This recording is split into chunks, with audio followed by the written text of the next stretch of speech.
Hello and welcome to Economic Decision Analysis. This is our textbook. It was written by 3 professors at Michigan Tech, all of them retired, all of them economists. I strongly recommend that you buy this textbook. As you will see, there are many detailed examples solved throughout the textbook, so it will be a great help. At the end of every chapter there are also a set of review exercises, and so therefore I'm going to follow very closely the textbook and point to suggested exercises at the end of each chapter. The exercises come with solutions,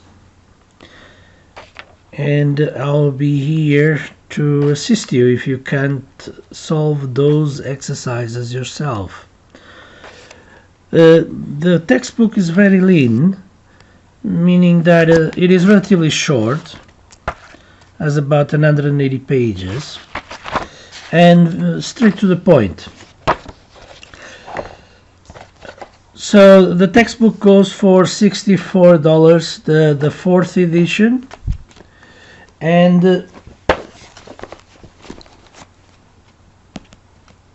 about $48 the 3rd edition. The difference between the editions is that the latest corrected several typos, not really major things, but nonetheless typos. So strongly suggest you buy this one. It's not completely typo free. There's about 3-4 typos in the entire textbook. I'll point those as we go along. The 3rd edition has more typos, so significantly more. So you want to avoid the 3rd edition, or if you do buy the 3rd edition due to budget constraints, then make sure to contact me every time something does not make sense to you. The typos I'm talking about are mostly in the solution set, and like I said, I would say in total there is about like 15 in the other edition, the 3rd, and a little like 2 instances of notation. Well, anyway, like I told you, strongly suggest you buy this edition. If you decide to go with the older one, just contact me every time something does not make sense. My classes should be self-explanatory, so it will be easy for you to identify those typos, or supposedly easy for you to identify those typos. But nonetheless, 4th edition is the edition I recommend. Now, what are we going to talk about in economic decision analysis?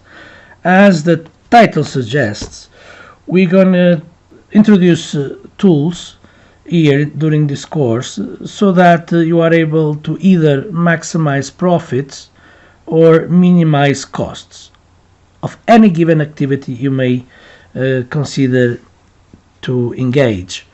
I'm talking about, for example, buying a house, buying a machine, investing in a new hotel, whatever kind of scenario you may think of, even stocks and bonds. The key premise underneath the theory of economic decision analysis is the so-called time value of money. And succinctly, the key driver of that theory is that $1 today is worth more than $1 tomorrow, holding everything else constant. Okay, ceteris paribus, as we say in economics. So let me give you an example. Let's use the simplest example possible. Under normal economic conditions, we typically have about 2% inflation per year. So that means that something that would cost $100 at the beginning of the year, to buy that very same item a year later, you would need $102. So the $100 would no longer be able to buy that item because the price increased to 102. So we need to take into account these interest. It could be the inflation only, or it could be the inflation plus a real interest rate, which at the end we're talking about the nominal inflation rate. So what I'm saying is the interest rate that we typically work with, we denoted by I, and we call that the nominal interest rate.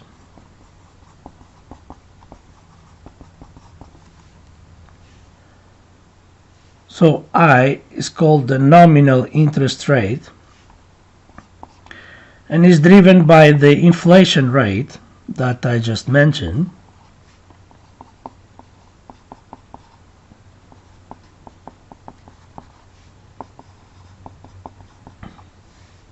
And the real interest rate, the real return that we obtain or we pay for a certain investment or a certain action, but we pay that in money, so we need to adjust the return to the value of money, which is captured by the inflation rate.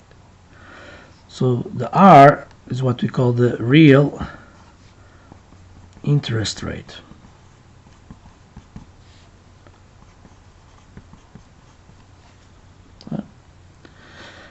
This is the interest rate we deal with every day, being financing the purchase of a car, the credit card payments, and whatnot.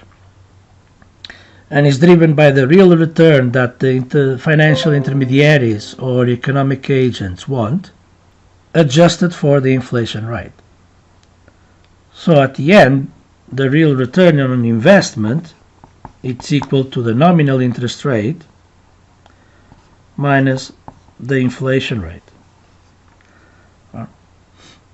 But this will be the formula we would use more commonly if we were in a barter system, right? Since we are in a monetary system, meaning we use currency units to do transactions, then the one we deal with is the nominal interest rate. And this is going to be the interest rate that we're going to work with throughout the course. Now, enough of theory for now. Let's talk about the topics that are going to be discussed throughout the course. So we're going to start, and you can look at your syllabus. It's available for download in our Canvas webpage.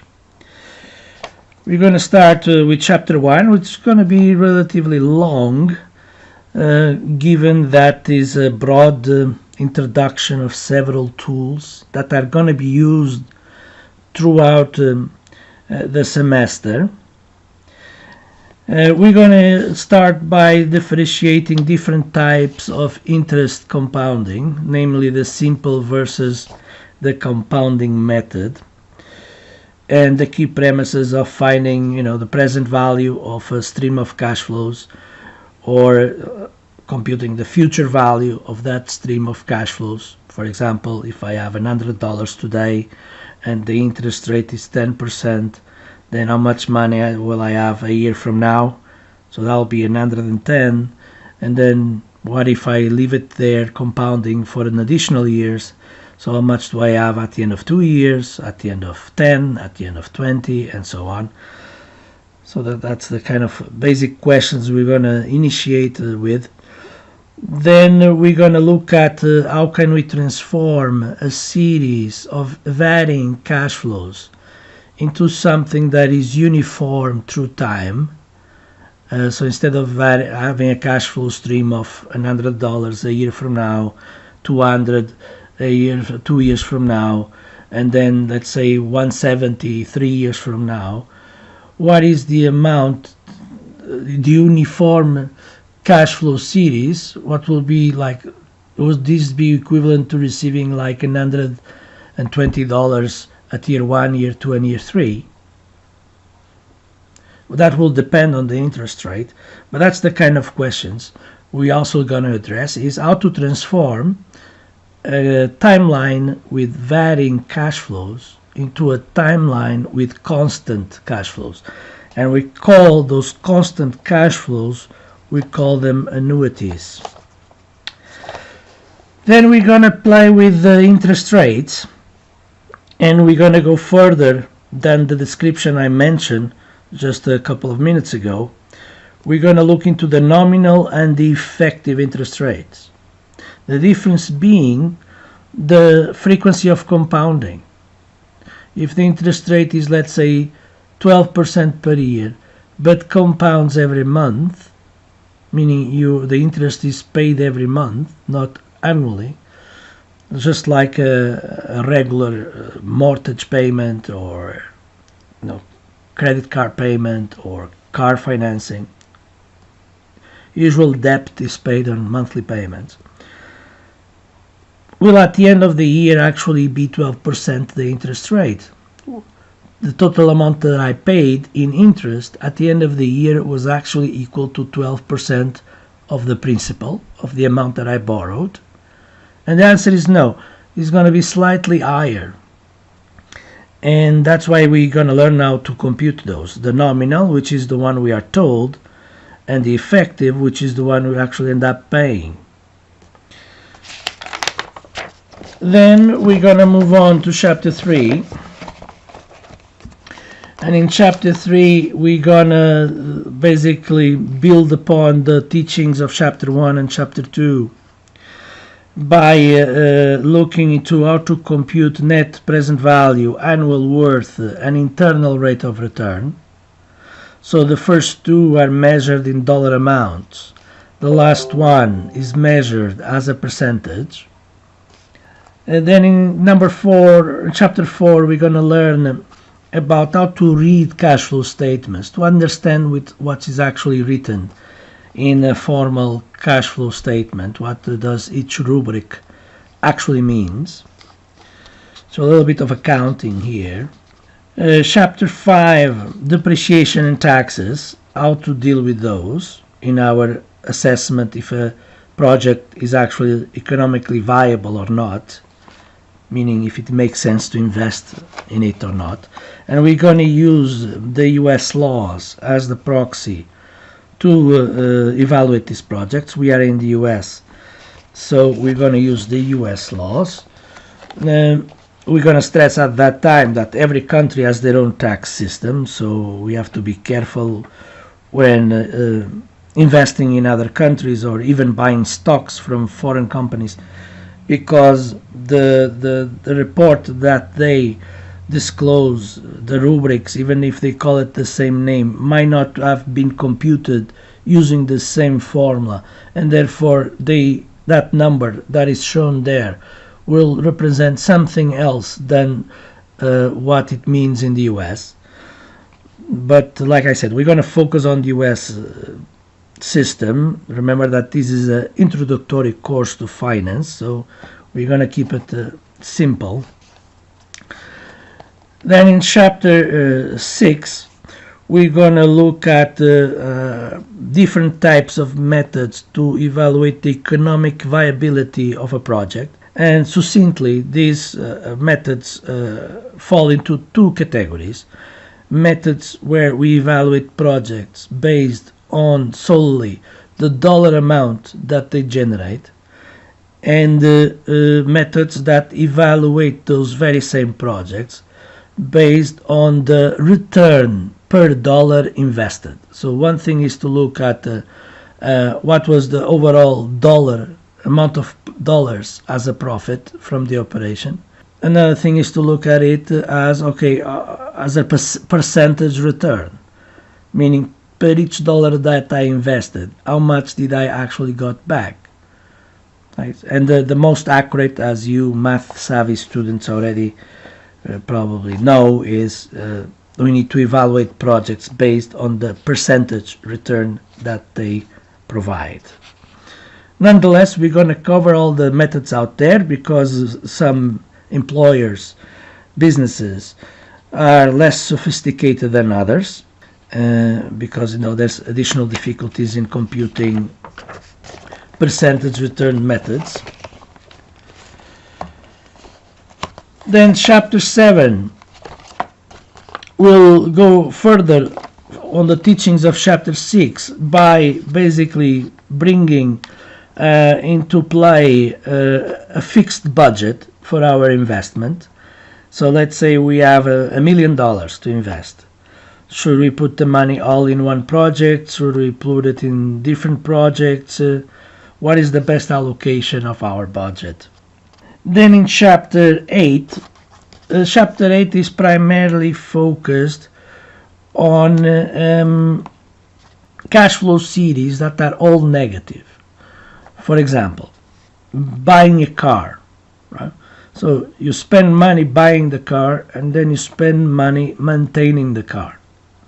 So it's all negative cash flows. Which car should we buy?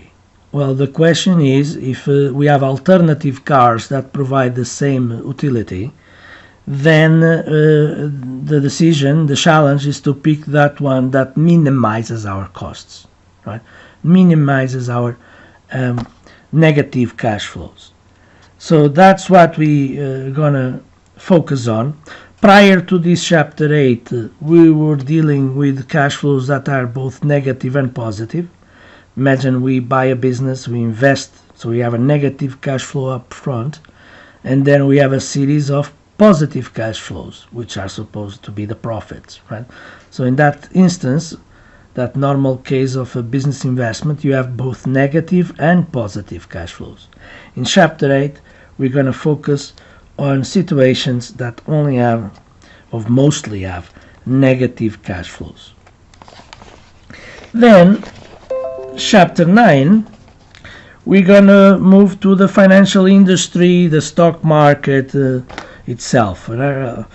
Up to this point we were in the real economy, now we're moving more to the nominal economy, to the Wall Street sector, if you may.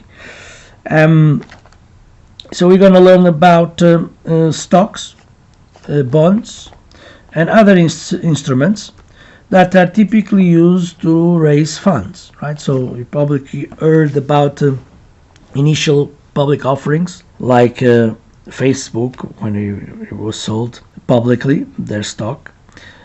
So that's one way that companies have to raise money, is to sell part of their company, shares, common shares, or preferred shares, or use their own funds, right, if they want to grow, or get a loan from a bank or other financial institutions, or directly from people, for example by issuing bonds.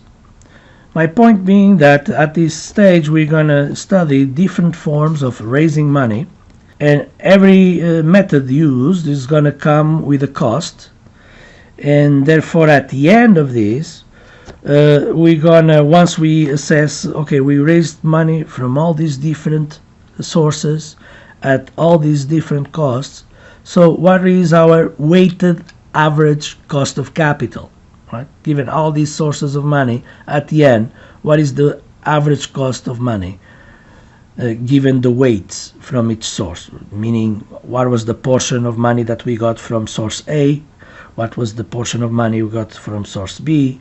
So depending on how much money we got at a certain cost, we then do the summation of all these products, and we come up with the weighted average cost of capital, which is basically a proxy for what is the minimum return we need to have in a project in order to make it economically viable. So it's a very important chapter at the end. It's basically how to start your own business and make simulations, and you come up with this break-even return that you need to obtain in order to not have losses, right? To break even, and then anything above that is profits. So this is the core of the course. Okay, these are the fundamental chapters, right? And then there are certain nuances that we will, or certain specific real-world applications that we may have time to cover or may not have time. And that's namely the public projects evaluation, the risk and uncertainty in more detail, and having multiple objectives. Chapter 3 is just a bunch of tables that are not really useful for our course. This was from the old days when machines, calculators, were very expensive, so they would have tables with the discounting factors to use depending on the years and the interest rate. But these, if we were to follow these tables, you would be severely handicapped, because, okay, so this is a table when the interest rate is 6. The previous page gives you a table for when the interest rate is 5.5. So what if the interest rate was 5.62%? These tables would be worthless, right? And in the real world, things are not as neat as these rounded numbers. So in this course, we're gonna learn how to compute for any interest rate, not following the tables. Nonetheless, throughout the textbook, there are gonna be references to the table, and you might use it to double check your computations if you want. But we're gonna use a variety of interest rates, and therefore you're gonna be strongly motivated to be savvy with your calculator. Now, talking about calculators, when you joined our university, you were told that the recommended calculator was a TI, either 83 or and above. Things have been evolving. So you need to start learning. You probably know from your other classes, but depending on your major, you are not yet too savvy in programming your calculator. Well, given that this is an online course, you can program Excel spreadsheets at home, right? So you can also use Excel. But if you were in a traditional classroom, you were going to use a calculator. My calculator is a HP 19B Business Consultant. I have this calculator pretty much since high school, because I was already in the business track in high school, and it's one of the best financial calculators ever built. The interface is not great, because this is from the early 90s, but it still serves its functions very well. Now, you have better calculators than these nowadays, specifically in the graphic capabilities. In terms of the formulas haven't changed. So my point being is, you either start programming your own spreadsheets or your calculator as soon as we introduce these concepts. Chapter 1, like I said, is going to be is the most important chapter in the textbook, because it's the foundations, the building block of everything else that comes next. So at the end of chapter 1, for example, that's page 21. Right. So you have here basically a table with all the formulas we're going to learn in chapter 1, and we're going to use throughout the semester.